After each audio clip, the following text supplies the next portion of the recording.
bandiraɓe sehelaɓe musidɓe fulɓe renduɓe on calminama on jurama on jarama kadi on jettama no fewi on duwanama jaam Allah bajjo baɗowo ko weeli ɗum tawa hay innama aade goto wawa ɗum firtu bisimilla moon e hayangoji men hande ko balɗe nayyi e lewru dujal hitande ujunaje ɗiɗi e nogas e jeegom roɓindo moon jayndeji dey arti gam tongande on koɗi piri ɗi pirti ɗi cari ɗi cakti e nde ɗo ñalande orejo lesdi sénégal de hawreti e jayndiyankoɓe e yontere nde gasata ɗum noon ko tigui tigui Bassirou Diomaye Diakhar Faye de fottiti e ɓe ganduɗa kamen goni jayndiyankoɓe ha taki jaynde las windi ko Diomaye titi Sonko j'ai bâti Pastef de mai non tigui jayde nde windiri ɗum hina wayno de kam Bassirou Diomaye Diakhar Faye de hawriti e ɓen ɗon jayndiyankoɓe de wi ko kam de tigui darni lande politique o biyeteɗo Pastef ɗum noon jayde nde wi ko hina wayno jorɓima hondu o mo ganduɗa kam woni Ousmane Sonko e wiide jayde las nde wonno jayndeji kewɗi garti hen de taki jayde Sud Quotidien non tigui windiri ɗum réforme du code électoral relation avec son premier ministre et le Pastef fond politique candidature de Macky Sall à l'ONU Diomaye Faye sans masque hina wayno de kala ko yowiti e code électoral woni deftere nde foof en poti tongo gam janggo jaam ci suɓgoji gari woni élection aji ɗi mbawa rewbolol ha tengti e ɗum ko ganduɗa kam ɗo woni hakkude mum e hoorejo jagorɓe lesdi Sénégal woni Ousmane Sonko e lande Pastef ha joni ko yowiti e ko poreje biyeteɗo fond politique de e kala ko yowiti e joɗorde Macky Sall toon to jappere gomu gendiji aduna woni organisation des nations unies jayde Sud Quotidien de wi o mo ganduɗa ka woni Diomaye Faye de hay dara ko acci hen foof de rewi hen rewtima hen e si noon laɓɓani hono on alhaali yahri e wiide jayde Sud Quotidien jayde La Tribune ko tigi ko hende ko grande interview du président de la République Diomaye affirme son autorité totale sur Sonko hina wayno tigi de e pottital ngal Diomaye Diakhar Faye waɗi de e jayndiyankoɓe ɓe hina wayno kam de holleri tigi kam halfi lesdi ndi e si noon kam halfi omo ganduɗa ka woni Ousmane Sonko sabo jayde nde ɓisdi hen ko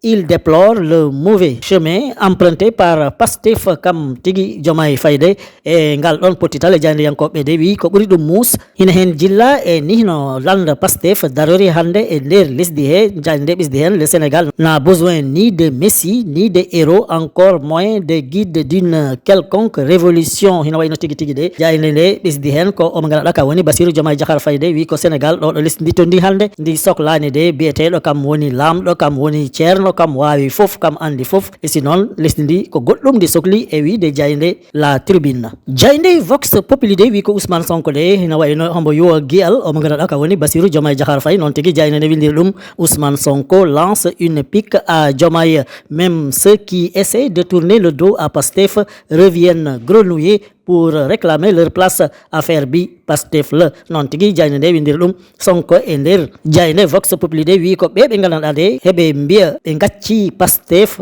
ɗum kam ñande goo ɗum wona gonga saabu heɓe eto artu heɓe jiiɗa rentu e Pastef ɗum noon wadde wayino ko Pastef rek woodi doole on ɗon lande tigui woodi doole jayde nde ɓisdi hen personne n'a plus de mérite que vous dans ce parti, mais continuez à respecter l'ADN et ce qui fait la force de ce parti. Ina waydo de o magana ka woni Ousmane Sonko de tigi wi hay goto ɓura ɗum ji on ɗon parti hay goto ɓura ɗum hen darde hay goto ɓura ɗum hen jille ɗum noon wayino ko jayde Vox Populi non addiri ɗum e ɗerewol mum addanol jayde L'Observateur L'Obs de dekki fandu haalirdu mum o magana ka woni Abdourahmane Diouf kam on magana de kam woni Abdourahmane Diouf de wi ko ce serait la fin de la République hina wayno tigi de wi ko woɗɗo ɗum tolnoto hanti hina wayno laamu kam ɗum nattat wot e nder Sénégal ha taki foof en heɓe poti reeno e nder jayde L'Observateur L'Obs ɓisdi hen ko il ne peut y avoir ni de dualité ni de cohabitation douce ou rude ce qui insulte le président gens ne l'atteignent pas,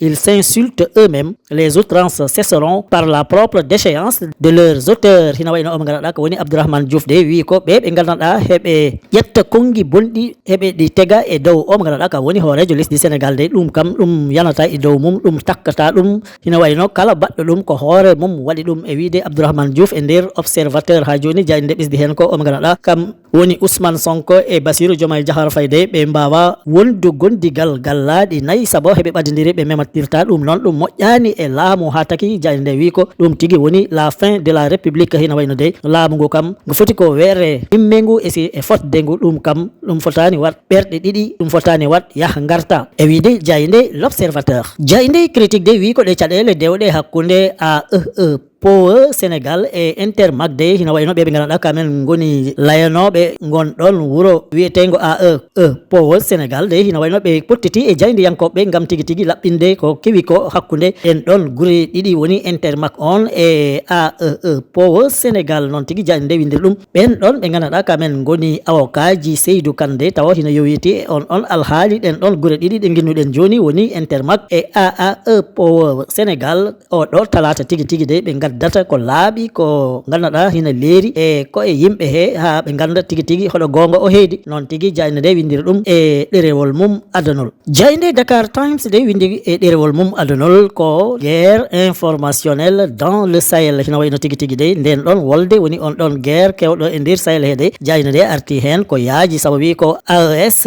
et FLA s'affrontent sur la toile. Hina wayno de ɓen ɗon ɗiɗo ɓe gandanɗa heɓe jilla e goomu biyeteɗo AES e FLA de kamen hanti bo kala hombo wer kabaruji e nder kaɓirɗe kese he woni internet he tawa noon ina wayno hanti wolde nde ko e nder kaɓirɗe kese he hanti nde abbi to nde hettina saabu ko toon ɓe beddetirta kongi e wiide jayde Dakar Times. Jayde nde windi la communication de guerre devient un dispositif stratégique essentiel permettant de construire un récit qui justifie la violence exercée et oriente la perception publique du conflit. Hina wayno tigui tigui de sa yi ɓe gandanɗa kamen goni AES e FLA de bo kala hombo wer mbiɗen kabaruji e nder kaɓirɗe kese he ɗum noon ko yidde gonɗin e nunɗin hare nde ɗe gandanɗa heɓe nde mbaɗa e nden ɗon wolde isi noon gañanɗe e baranɗe ɗeɗe ɓe mbaɗata yimɓe ɓe ɗum tigui ɓe jiiɗi nunɗin e wiide jayde Dakar Times. Jayde la libération de wi ko o gandanɗa kam wiyete Mara milliardaire woni ceerno Biljo mo gandanɗa de ko joom koppareje kewɗe homo jogui milliard uji kewɗi.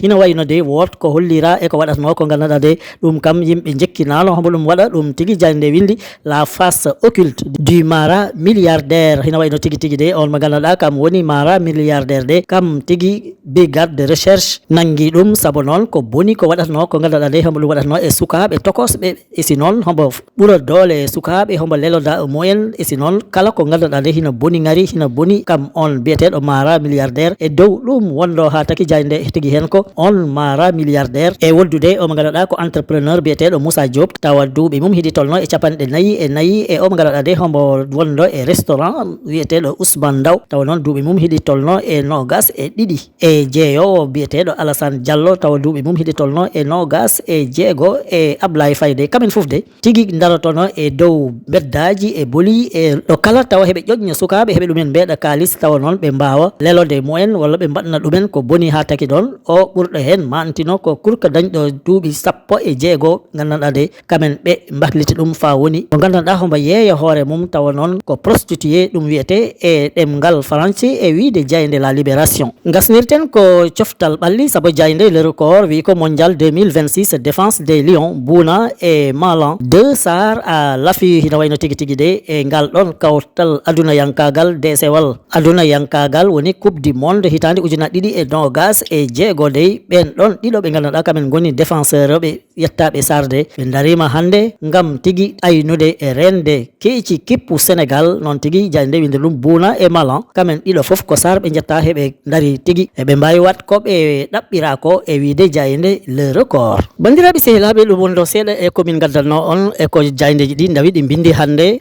tottodiren aadi ha sanga goɗɗo so weli Allah joom baɗe e bawɗe o.